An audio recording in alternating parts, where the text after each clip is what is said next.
좀 바뀌면 좋겠다. 아. 첫째는 인적 쇄신 부분에 다 줘라.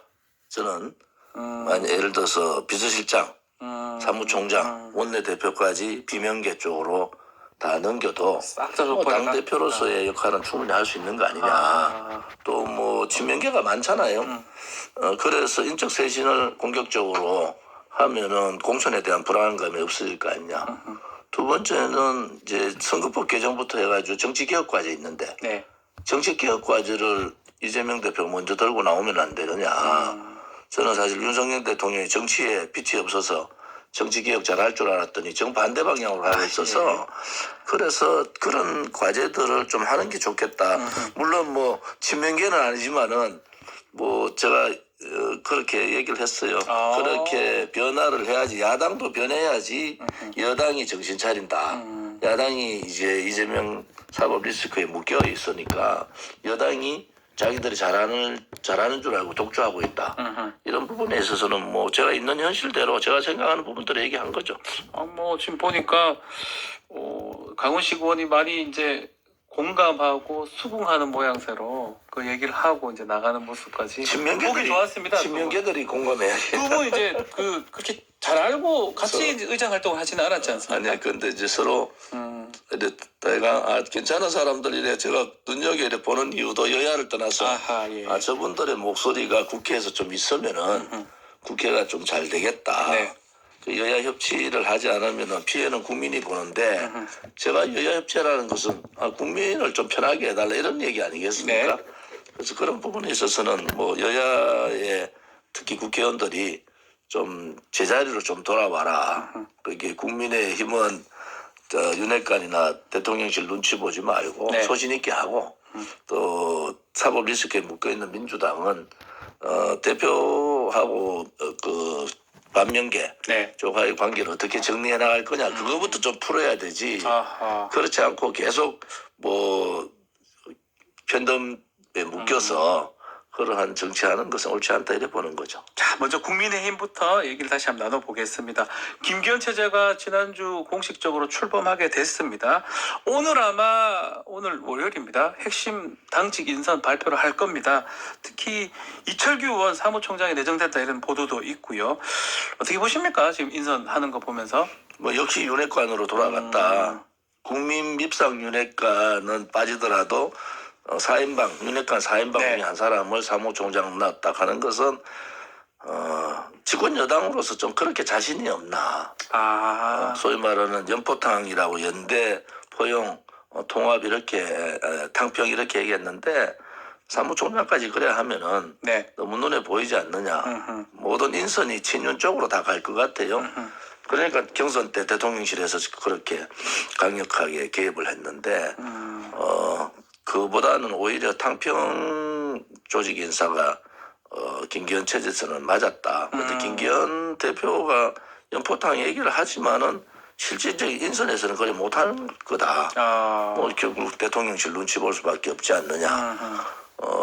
이게 이제 1년 갈 거 아닙니까? 1년 뭐 최소한 총선 때까지는 간다고 그러면은 봐야죠. 윤석열 대통령이 중간평가 선거는 여당으로서 가장 두려운 선거예요. 그런데 비대위원장 정진석 비대위원장도 중간평가 얘기를 하더라고.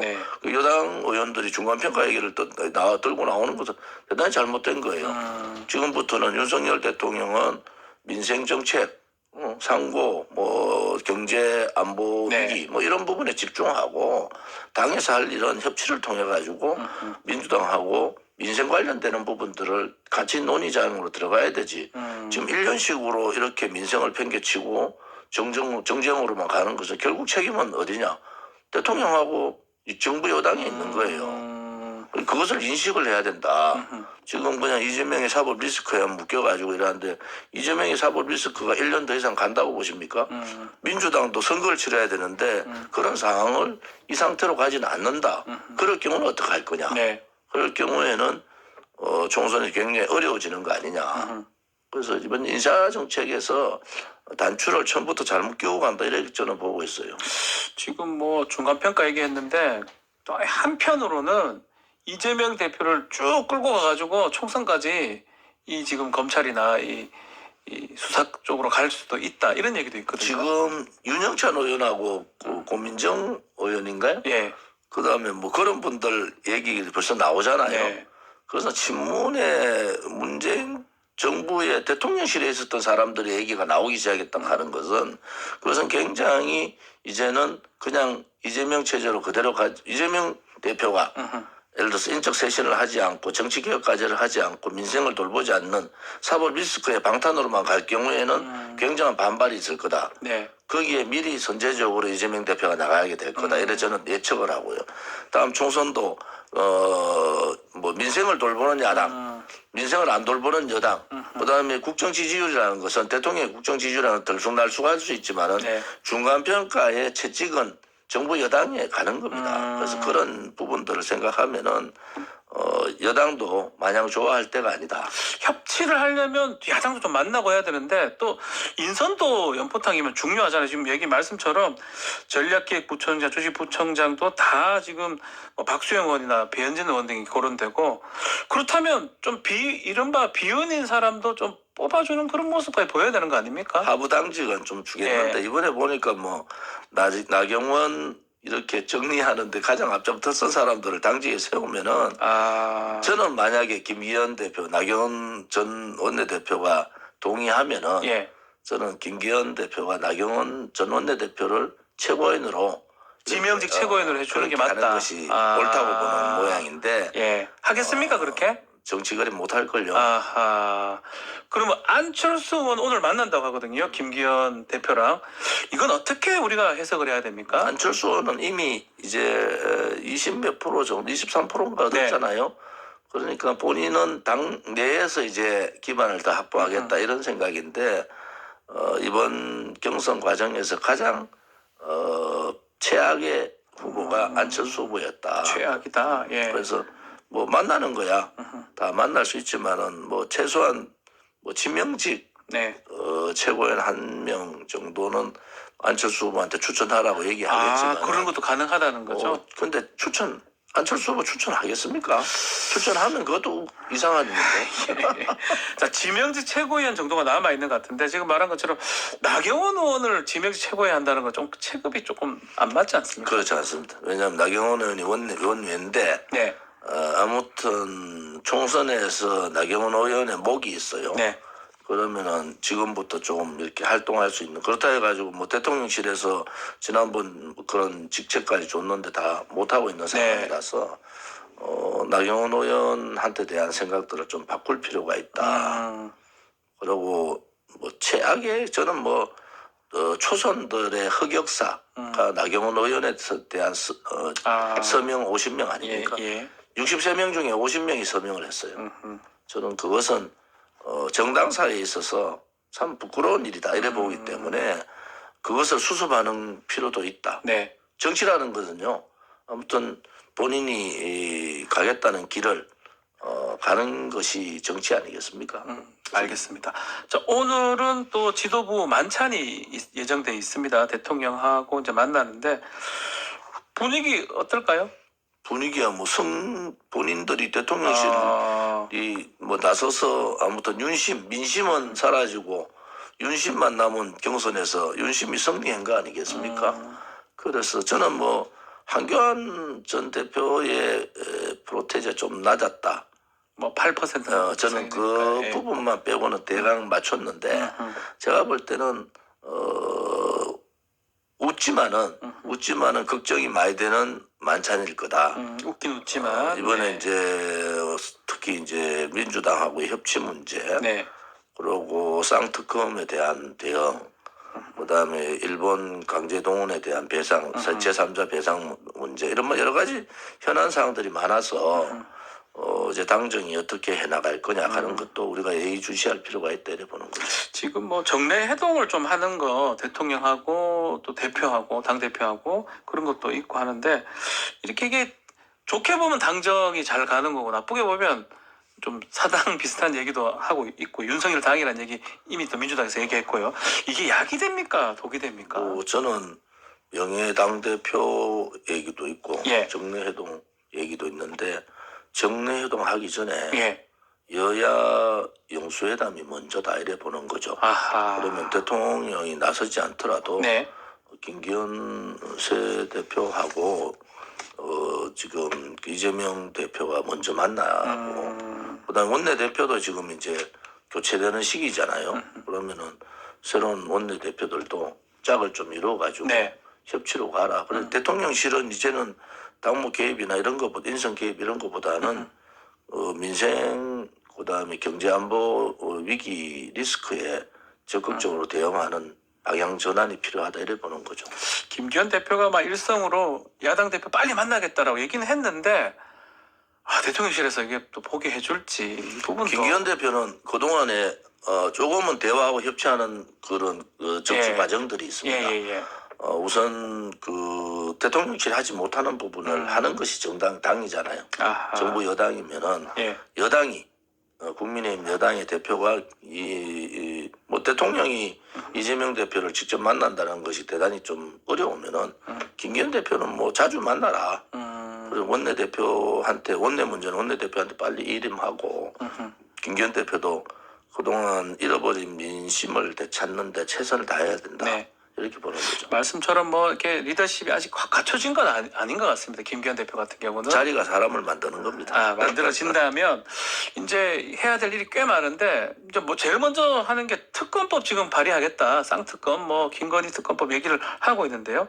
김기현 체제는 어떻게 이거를 맞서 나가야 됩니까? 아무튼 특검 부분은 저는 50억 크롭 특검은 바로 실시해야 된다. 아하. 국민의 분노가 예. 많고 우리가 상상할 수 없는 돈들이 여러 명의 이름이 나오고 네.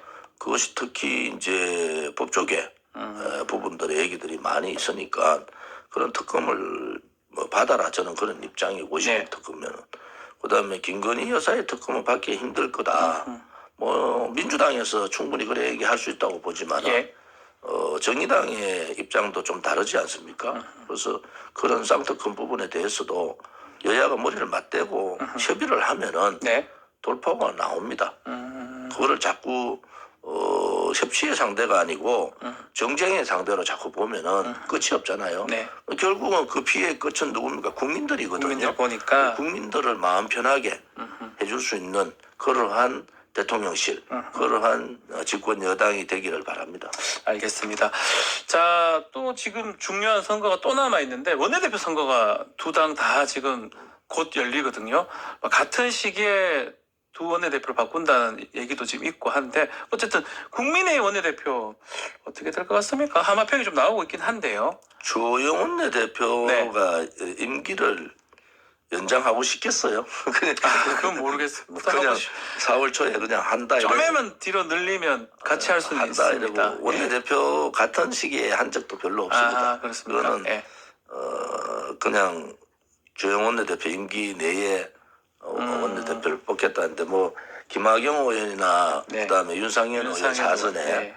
그리고 대구의 윤재옥, 경남 진주의 박대출 뭐 예. 이런 분들이 얘기가 있잖아요. 네. 김학영 의원은 김무성계입니다. 저는 이번 윤석열 정부 들어와서 가장 혜택을 많이 본 사람들이 김무성계다. 이렇게 보기 때문에 예. 또 원내대표까지 김무성계가 하는 것은 저는 옳지 않다 이래 보는 거예요. 그래서 뭐 수도권 원내대표의 힘이 실릴 겁니다. 왜냐하면 당대표가 영남이니까 네. 수도권 원내대표 힘이 실리면은 저는 그 김무성계가 아닌 다른 쪽의 중립적인 인사가 원내대표를 하는 게 맞지 않느냐 이렇게 봅니다. 장재원 의원 얘기도 자꾸 나오고 있거든요. 장지원 의원 하면 안 되죠. 만약에 장지원 의원이 원내대표 또 나와서 한다. 네. 그것은 국민들이 바로 돌아섭니다. 그래서 그게 이제 오만한 권력, 예. 오만한 권력, 오만한 대통령실에 대한 국민의 견제는 언제라도 민심으로 보여줄 수 있다. 이것이 따가운 충고일 거예요. 그래서 나오긴 좀 어려울 것이다 이렇게 보시는 거군요. 나온다면은 뭐 민심하고 싸우겠다는 거 아니겠습니까? 아하. 그것은 실패죠. 자, 지금 한 1년 정도 남았는데 잠룡들 행보들이 지금 눈에 띕니다. 예컨대 뭐 오세훈 시장이라든지 또 원희룡 장관도 뭐 잠룡이라 할 수 있는 상황인데 특히 눈에 띄는 사람이 한동훈 법무장관입니다. 내년 총선 출마 가능성도 있을까요? 한동훈 장관은 권력에 대한 의지가 있는 것 같아요.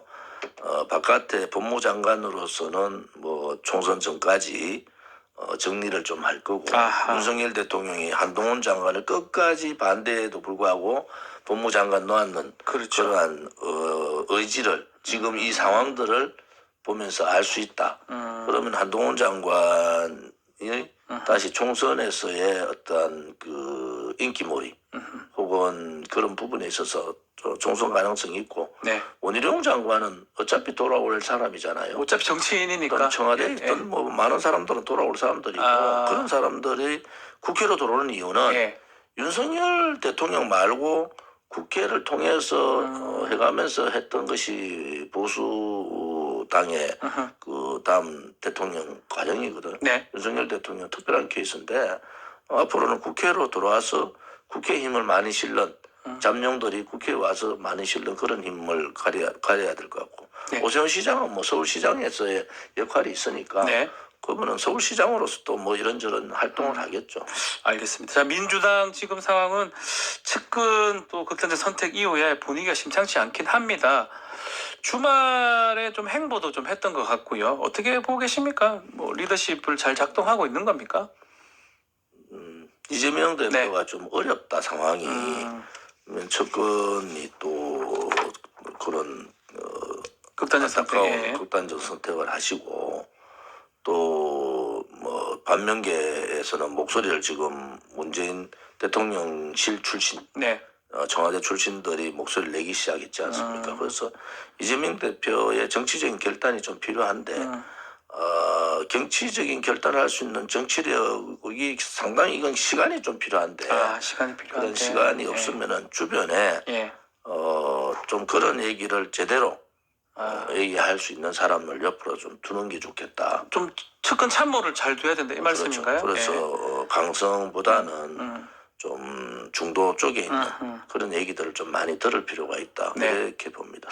자, 짧게 시간이 얼마 안 남았는데 지금 한일 정상회담 합니다. 이게 앞으로 국정 좀 지지도에 어떤 영향을 미칠지 한번 한일 짧게 예측을 좀 해주십시오. 정상회담이 16, 17일 날 네. 잡혔는데 결과가 좋지 않을 것 같다는 생각이 들어요. 그렇습니까? 왜냐면은 일본 외무상이 네. 벌써 이 강제 동원은 없었다.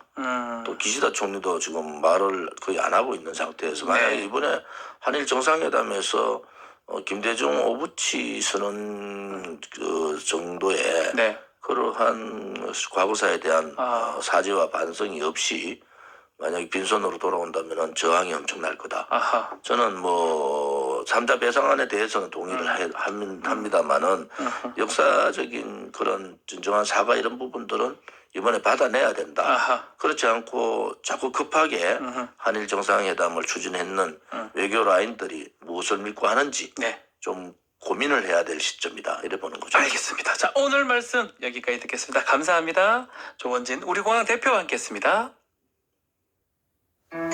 시민 여러분 안녕하세요. 서울특별시의회 김현